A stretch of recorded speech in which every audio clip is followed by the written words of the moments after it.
अस्सलाम वालेकुम viewer, this is me मुर्शद जी खोखे वाले। उम्मीद है आप सब लोग खैरियत से होंगे। एक नए व्लॉग में आपको खुशामदीद कहा जाता है। आज का व्लॉग जो है वो बिज़नेस कम्युनिटी के लिए बहुत ही ज़्यादा इंटरेस्टिंग होने जा रहा है। मैं आपको खोखे के अंदर रोज़मर्रा की कहानियाँ तो बताता रहा हूँ पहले। आज मैं आपको दिखाऊँगा, बताऊँगा कि खोखे के अंदर हम कैसे अपने काम को चला सकते हैं, कैसे चीज़ें ख़रीद के ज़्यादा से ज़्यादा पैसा कमा सकते हैं, और ये बिज़नेस जो है वो आपके लिए और इस वीडियो सुनने वालों के लिए कितना ज़्यादा जो है वो प्रॉफिटेबल हो सकता है।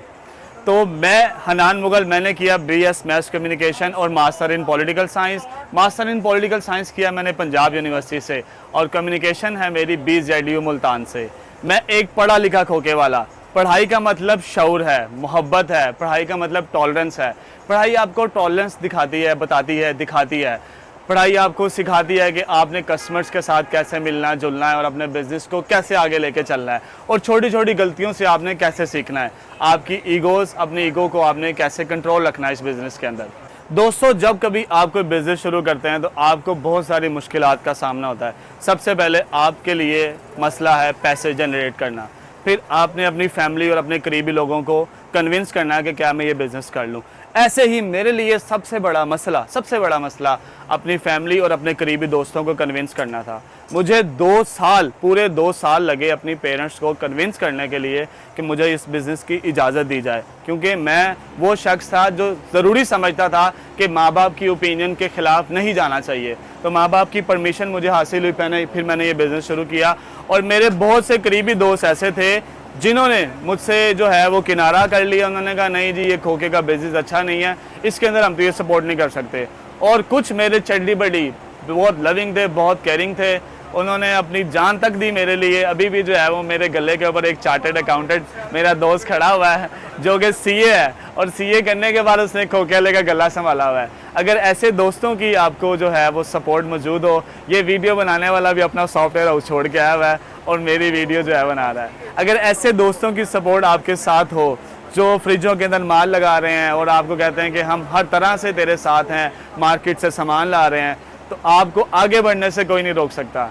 बहुत से लोग मेरे खिलाफ थे, मैंने उनको जो है, आपको बहुत सी चीज़ों को इग्नोर करना पड़ता है। कुदरत ने 2 कान इसीलिए दिए हैं। जो मेरे अच्छे दोस्त हैं जिन्होंने मुझे सपोर्ट किया, यही वजह है कि सिर्फ 4 लाख रुपए से शुरू होने वाली दुकान आज 20 लाख रुपए तक का सामान रखी हुई है अपने अंदर। जी दोस्तों, 4 लाख रुपए की बात हो रही थी। ये जो जमा पूंजी होती है आपके माँ बाप की या आपके क्लोज वंस की या आपकी ज़ाती अपनी, ये आपके लिए बहुत ज़रूरी होती है। देखें, जब भी आप कोई बिज़नेस करते हैं इसके अंदर 50-50% चांसेस होते हैं। किस चीज़ के? या तो आप कामयाब हो जाएंगे या आप नाकाम हो जाएंगे। दोस्तों, बिज़नेस में एक टर्म है यूनिट इकोनॉमिक्स, मतलब कि जो प्रोडक्ट आप ख़रीदते हैं उसको बेचने तक अपने पास रखने का जो खर्चा बूढ़ा बड़ा, आपने वो खर्चा भी साथ निकाल के अपना प्रॉफिट मार्जिन बीच में रख के जो बेचने तक का जो सारा प्रोसेस है वो सारा यूनिट इकोनॉमिक्स कहलाता है। आपने पढ़ा होगा अपने बिज़नेस स्ट्रेटजी के अंदर ये।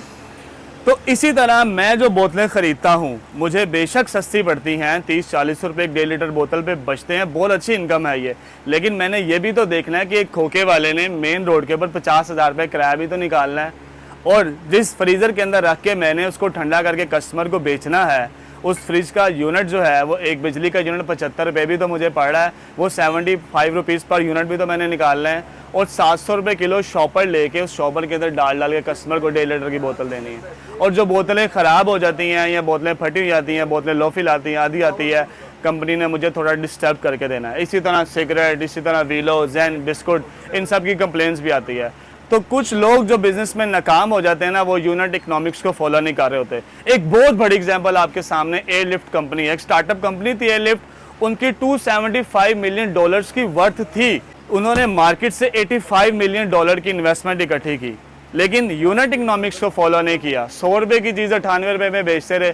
जिनसे 100 की खरीदी थी वही 98 रुपये में उनसे खरीदते रहे और फिर इनको 100 रुपये की बेचते रहे। तो कंपनी दिनों में, लम्हों में जो थी वो ठप होगी, बेड़ा गर्क हो गया। तो इसी तरह दोस्तों, आप कोई भी बिज़नेस शुरू करते हैं, जूतियों का बिज़नेस शुरू करते हैं, दूध का बिज़नेस शुरू करते हैं, गोश्त का बिज़नेस शुरू करते हैं, टिक्के लगा लेते हैं, गोली बर्फ़ वाले लगा लेते हैं, आप कोई भी बिज़नेस शुरू करते हैं, मेरी तरह आ जाके खोखे वाले बन जाते हैं।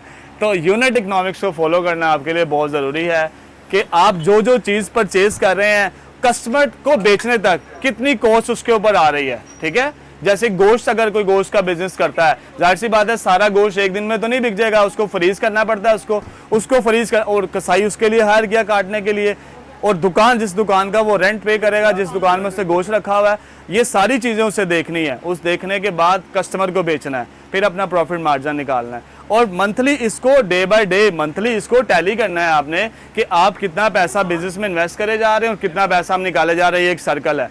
उसके बाद जो है वो आप एक कामयाब बिजनेसमैन बनेंगे, जैसे आपका भाई आज एक कामयाब खोखे वाला है। अच्छा दोस्तों, खोखे वाले ने खोखा तो बना लिया। सबसे बड़ा सवाल जो आपके जहन में आ रहा होगा कि ये खोखे वाला आखिर कितने पैसे कमा रहा है। यही सोच रहे हैं ना आप।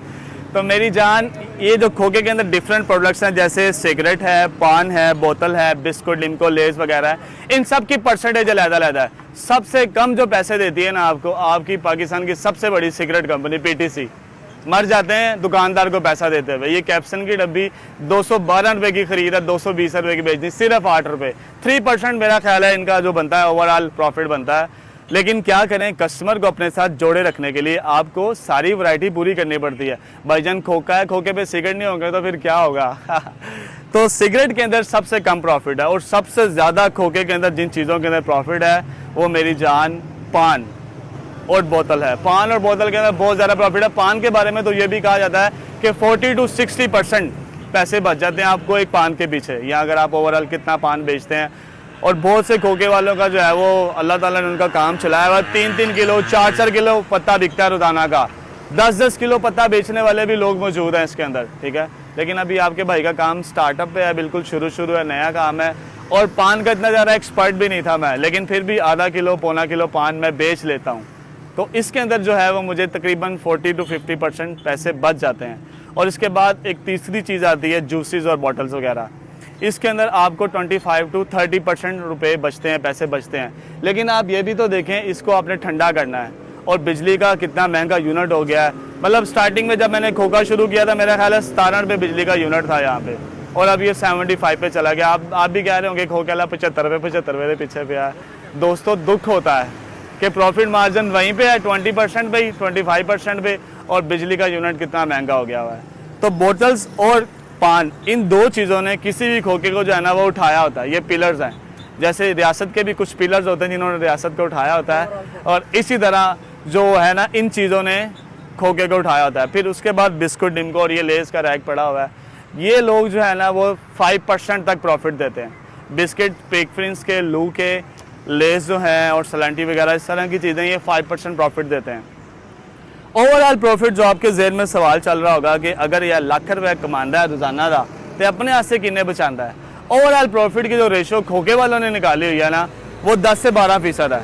तो हम 12 पे नहीं जाते, हम इसको 10 पे रखते हैं। 10% जो है वो इंसान रोजाना अपने खोखे से सारे खर्चे निकाल के पैसा कमा लेता है। और एक और बात तो आपको बताई नहीं, ये जो छोटी छोटी चीज़ें हैं, ये छोटी छोटी चीज़ें भी अच्छे पैसे दे जाती हैं। जैसे बम्बई के बगैर लोगों का सिगरेट अंदर नहीं जाता, फ्रेशअप के बगैर लोगों का गोल्ड भी अंदर नहीं जाता।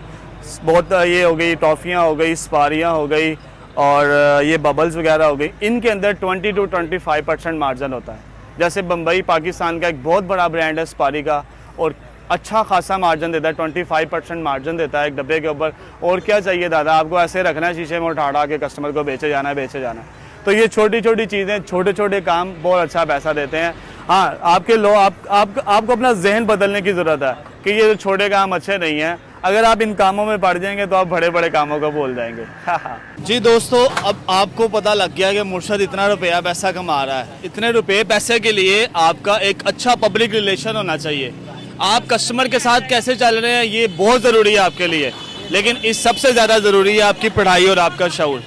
आपकी कम्युनिकेशन बेहतर होती है ज़्यादा पढ़ लिख के, ज़्यादा लोगों में उठ बैठ के, और ज़्यादा से ज़्यादा तजर्बा हासिल करके। और आपके भाई ने जो है वो कस्टमर को अच्छे से अच्छे सेटिस्फाई किया है, कस्टमर के साथ अच्छे तरीके से चला है। जो अपने करीबी दोस्त होते हैं, देखें आप अगर इतना पैसा कमा रहे हैं तो आपको अपने पैसे के ऊपर जाना है वो थोड़ा सेक्रीफाइस भी करना पड़ता है। मतलब अगर फ़र्ज़ करें एक चीज़ जो है वो 200 रुपये की मैंने बेचनी है और ख़रीदी 170 रुपये की है, मैं 170-180 की अपने दोस्तों को भी तो दे सकता हूँ। तो उन दोस्तों से मुझे कल को ये फ़ायदा होता है कि 4-10 कस्टमर और आ जाते हैं मेरे पास। जब वो ही मेरे दोस्त मेरे सिगरेट की डब्बी जिसके ऊपर मुर्शद जी का टैग लगा हुआ है, वो सिगरेट की डब्बी अपने दोस्तों में रख के बैठेंगे तो क्यों नहीं मुझे और 10 या 12 नए कस्टमर मिलेंगे। अभी मैं आपको अपने एक बहुत ही करीबी जो है ना दोस्त औरंगजेब से मुलाकात करवाता हूँ। लाला कैसे हैं आप, खैरियत से हैं? अल्लाह का करम है। आपके भाई का पब्लिक रिलेशन है अच्छा यहाँ पे? पब्लिक रिलेशन से ही तो हम इधर तक पहुंचे हैं, वरना जितनी जो है ना यहाँ पर लेजेंड शॉपकीपर जो हैं वो खोखे वाले जो यहाँ पर मौजूद हैं उनके साथ हमारा बहुत अच्छा कम्पीट चल रहा है। वो हमारे पब्लिक रिलेशन की वजह से ही है। और पब्लिक रिलेशन मेरे ख्याल में मास्टर कभी इस तरह नहीं होता कि अच्छा गाहक को अच्छा बोलना, गाहक के साथ अच्छा बोलना, सिर्फ यही पब्लिक रिलेशन नहीं है। उसके साथ अच्छा डील करना, उसको अच्छी सजेशन देना और उसके साथ जो है ना वो अच्छा ताल्लुक बरकरार रखना जो है ना, ये पब्लिक रिलेशन के हमारे जुमरे तो में आता बहुत है। से कस्टमर लाला ऐसे भी हैं, आप देखते होंगे कि वो अगर ज्यादा सिगरेट खरीद रहे हैं तो हम उन्हें कन्विंस करते हैं कि यार अपने आप को बर्बाद ही करना है, तो जी थोड़ा बिल्कुल बर्बाद इसी कर तरह, लो, है ना? बिल्कुल इसी तरह। और यहाँ तक कि हम जो है ना वो नॉन अडल्ट जो बच्चे अडल्ट नहीं है, सख्ती से मेरे खोखे पर, हमारे खोखे पर, क्योंकि मैं इसको अपना खोखा समझता हूँ, जी जान लगाते हैं हम बिल्कुल सब ऐसे इसी ही के है, लिए। बिल्कुल ऐसे ही है। तो हमारे खोखे पर नॉन अडल्ट जो बच्चे हैं उनको सिगरेट देना सख्ती से ममनू है। यहाँ तक कि वो या इतना भी हमें जो है ना वो कन्वेंस करें कि वो सड़क क्रॉस पर एक भाई खड़ा है, उसने मंगवाया, मेरे वालिद साहब ने वो शॉप पर है उन्होंने मंगवाया, तो कतन जो है ना जब तक हमें श्योरिटी नहीं होती कतन जो है हम उनको सिगरेट नहीं सेल करते। ये जो है ना वो हमारे पब्लिक रिलेशन की एक बहुत बड़ी बुनियाद है। एक कस्टमर है, लॉयल कस्टमर, वो पिछले 2 सालों से मेरे पास आ रहे हैं, गोल्ड लीफ पीते थे। कुछ दिनों में आपको उनका शॉर्ट भी मिलेगा मेरे चैनल के ऊपर। एक शॉर्ट जो है वो बना हुआ है लेकिन अपलोड नहीं हो सका, उन्होंने गोल्ड लीफ को छोड़ दिया तो हमने उनको अप्रिशिएट किया, यार वेरी गुड। हालांकि मेरा नुकसान हो गया, मेरे सिगरेट बिकना कम हो गए, लेकिन दादा नहीं। अगर आप मार्केट के साथ लॉयल रहना चाहते हैं, अगर आप अपने बिजनेस को और आगे लेके चलना चाहते हैं, तो आपको अपने कस्टमर के साथ लॉयलिटी देखनी कि आप कितना ज़्यादा लॉयल हैं उसके लिए। थैंक यू दोस्तों। मॉरल वैल्यूज़ की बात हो रही थी। जो नॉन अडल्ट हैं जिनके शक्ल से देख के लगता है कि दाढ़ी मूछें अभी पूरी नहीं आई तो ये 18 साल का नहीं होगा। कुछ तो बंदे ऐसे भी होते हैं जिनकी 20-21 साल उम्र होती है और दाढ़ी नहीं आई होती, हम उन्हें कहते हैं यार तुम नॉन अडल्ट हो, ID कार्ड निकाल के दिखाते हैं। तो ये हमारे खोखे के अंदर जो है ना वो एक हमने एक गुड इनिशिएटिव लिया है ये कि भाई बाहर खोखों के बाहर ज़रूर लिखा होता है कि 18 साल से कम उम्र बच्चे को सिगरेट ना दें, लेकिन सब उस लाइन के नीचे लिखे हुए सिगरेट दे रहे होते हैं लेकिन हम लोग इसको प्रैक्टिकली करके दिखा रहे हैं, कहना कुछ बातें करनी नहीं पड़ती, करके दिखाना पड़ता है। आपका भाई इस मामले में बाअमल है। कस्टमर कितने भी पैसे क्यों ना दे रहा हो एक सिगरेट के, मुझे पता है कैप्सन का सिगरेट 11 रुपये का पड़ता है, 15 रुपये का बेचना है, 4 रुपये बच रहे हैं, 20 रुपये भी कोई क्यों ना दे रहा हो, लेकिन हम इखलाकियात के दायरे से नीचे नहीं आते। हम मॉरल वैल्यूज़ को कभी नहीं छोड़ते। हम नॉन अडल्ट्स के साथ सख्ती से पेश आते हैं और अपने क्लोज वंस जो ज़्यादा सिगरेट पी रहे होते हैं उनको भी साथ साथ तलकीन करते रहते हैं, यार इसने आपका नुकसान ही करना है, कम पी लो। जैसे स्टिंग बोतल का नुकसान है, कई कस्टमर रहते हैं 4-4, 5-5 स्टिंग्स पीते हैं। और मेरा दोस्त है पहलवान, वो कहता है मैं तो स्टिंग पीने लेके साथ जनादे में ना जाऊँ उसके, इतना ज़्यादा उसके खिलाफ है। अपने दोस्तों के हाथ से तो वो स्टिंग छीन लेता है। तो इस तरह हम जो है वो दोस्तों के अंदर इसलाह करते रहते हैं, अपने करीबियों की इसलाह करते रहते हैं। दूसरा दोस्तों, एक अहम बात बताता चलूँ आपको कि जो मैंने इस दुकानदारी से सीखा है, सबसे बड़ी और मेन बात जो मैंने सीखी है, ये परचून के काम में और खोखे के काम में सबसे बड़ा जो रोल है ना वो उधारियों का रोल है। अल्लाह का शुक्र है मुझे इसके ऊपर काबू पाना आ गया है कि मैंने किन लोगों के साथ उधार करना और किन लोगों के साथ उधार नहीं करना। ठीक है, नए बंदे को तो बिल्कुल हम उधार नहीं देते और दोस्त भी अब वो जिसने पैसे देने हैं उसी को माल देते हैं। तो दोस्तों, अगर आप ये सोच रहे हैं कि आप अपना बिजनेस शुरू करें, अल्लाह का नाम लें, नेक नीयत रखें और हमेशा वो कहते हैं ना इंसान ज़मीन में जो बोता है कल को वही उसे काटना पड़ता है। ये दुनिया मकाफात अमल है। अगर आप बिज़नेस को शुरू करते हैं अच्छे नज़रिए के साथ, अच्छे तौर तरीक़ों के साथ और सोसाइटी की सलाह चाहते हुए शुरू करते हैं तो आप कभी भी नाकाम नहीं हो सकते। आपके भाई की दुआ आपके साथ है। जोड़े बोले मशहूर हम मुर्शद खोखे वाले आपके भाई आपके लिए अवेलेबल है। किसी भी किस्म की सलाह के लिए, मशवरे के लिए आपका भाई आपके लिए अवेलेबल है। डबल मास्टर्स खोखे वाले को इजाज़त दीजिए। साड़ा भी लोग वेख लिया है तो लाइक भी नहीं किया, सब्सक्राइब भी नहीं किया। मैं तुहानू वेखने हैं सारे लाजमी मेरे चैनल को लाइक करें, सब्सक्राइब करें। आपके भाई ने इस तरह के और बहुत ही अच्छे और प्यारे प्यारे व्लॉग्स बनाए हुए हैं। काइंडली अपना टाइम निकाल के उन व्लॉग्स को देखें और उनके ऊपर अपनी राय का इजहार ज़रूर करें। मैं आपका इंतज़ार करूँगा। Thank you, love you, bye bye, अल्लाह हाफिज़।